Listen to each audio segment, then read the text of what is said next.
I have been driving a lifted Subaru for about 2 years now. At the time, I wanted to get my vehicle lifted as soon as possible, and because of the cost of an official lift kit, I had decided to go with a set of cheap spacers. All of this set me down a path of constantly having to fix or replace suspension components. By making this video, I'm hoping that you viewers won't have to go through the same problems that I did. The problem with these spacers are that they don't have any camber or caster offsets built into them. The first fix was to add camber bolts to twist out the hub and remedy the new angle. But in the rear of the car, with the Toyota shocks that I installed, added too much lift and pulled the alignment out of spec. To remedy this, I had to install white line adjustable control arms.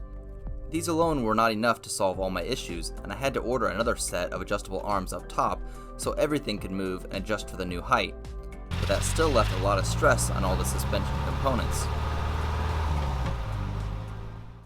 So I finally bought a pair of subframe drop spacers. These ones are made by Anderson Design and Fabrication. These are not only designed to relieve stress on your control arms, but also lets them articulate in full droop for better movement.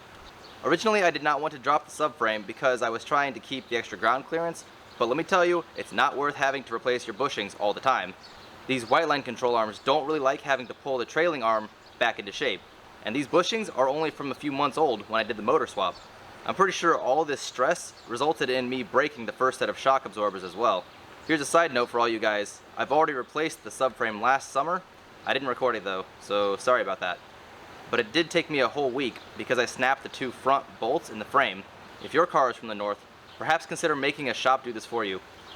I went through a whole mess of trouble getting these out, actually. I went through 2 boxes of drill bits, a whole bottle of propane, 2 bottles of PV Blaster, a broken breaker bar, a bunch of broken tools. But in the end, I got a new subframe out of it.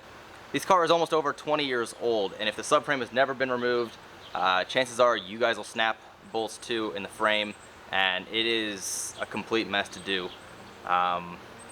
So that is definitely worth considering when you're about to attempt this project. I have been running these white line control arms for long enough to the point where I am sick of them. I don't think they're a great product. Some people have had better luck than I have, but I'm gonna try these arms out. They're SPC adjustable control arms. They cannot adjust as far as the white line can, but as you guys just saw in that bushing, they're tore. It's my 3rd set of bushings I've gone through, and that could be because I'm not using these subframe spacers. That could definitely be why they're not lasting as long. These SPC control arms look a lot better built.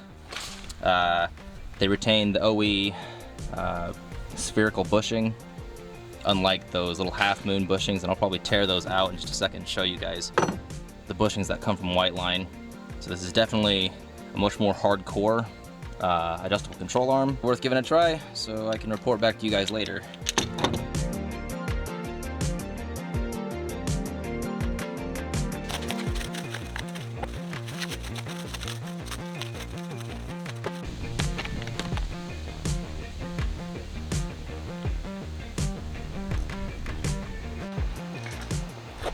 Since we are going to be lowering the subframe, it's extremely important that you loosen every single bushing on your car. These are already set to flex a set amount, and the changes that we're making will make the bushings wear out faster and decrease life if we don't get them set to the new height changes. To make it easier on ourselves, we're going to remove the lower strut bolt. It'll be one less thing we have to fight with when we lower the subframe. You guys know the best thing about owning an old rusty Subaru like this? I take it apart like once a month, like completely apart. So all the fasteners come out really easily if I didn't break them in the first place or replace it with a new one. So literally it keeps the rust off of it just because I'm always fixing it. That's what makes a Subaru a Subaru.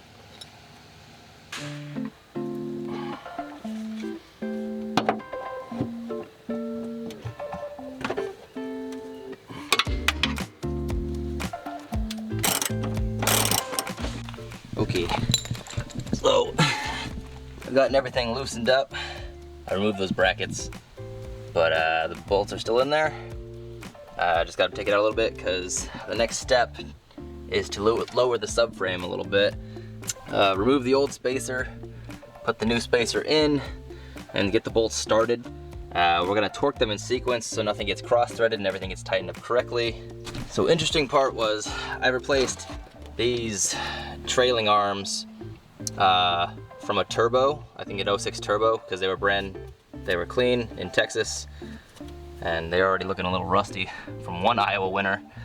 But the trailing arm top plate on the 03 model and the Outback models, there's not this inch spacer. So the ADF Multi-link Spacer has 2-inch plates that are supposed to sit flush on these, but these have a nut already welded on them. So I'm not sure what I'm gonna do with that yet. You can see we're gonna go ahead and lower the subframe a little bit, put the new spacers in. Technically, I guess I could grind that nut off so that it's only 2 inches. It just seems like a waste though.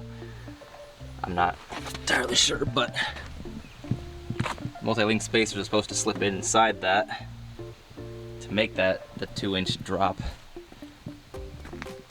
So that's a warning for all you guys, I guess, doing this job.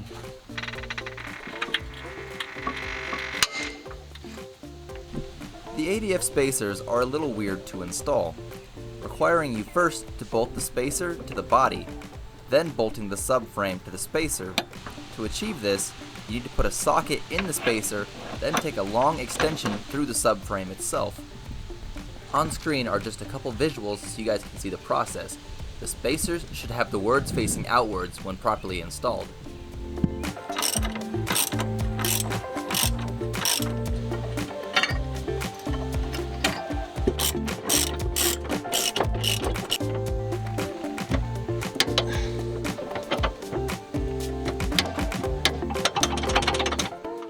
I wish I had recorded it, because you guys probably won't believe me, but I had to use a ratchet strap to pull this damn trailing arm into place just to get this arm to fit in.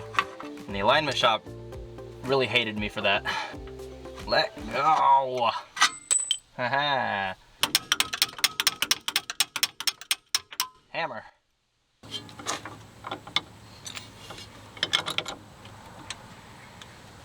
Ow. Alright guys, I think I'm about done. I just gotta lower the vehicle down and tighten in all the bushings. Lower control arms in, upper control arms in. I did not end up putting the trailing arm spacers in, just because I want to see how it's gonna look with those extra welded nuts on top. Once it's down on all of them, find out. So, boy, I am tired. This is a whole day ordeal. Yeah, I think I spend more time working on it than I do driving it, perhaps.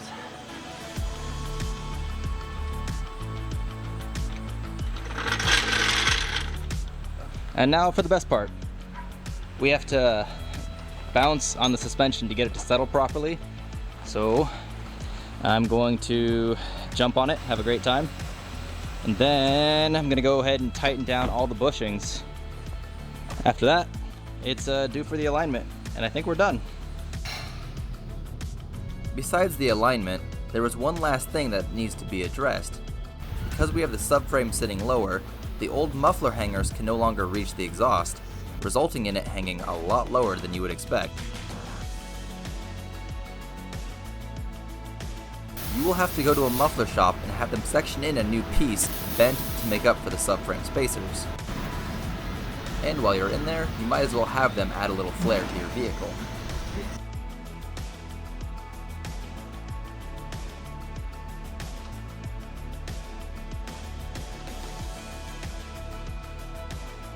Alright guys, that's going to be a wrap on this video. We got everything aligned and we're finally within spec the proper way. Except for in the front, kind of. The motor is heavier, sits down lower, so it's not a full camber, whatever. Anyways, I hope you enjoyed this video. I hope you found it useful. We're going to put some other Baja videos here or here, other videos we've done in the past. Go ahead and check those out. Otherwise, this is Jake with Adventure GT, and I'll catch you later.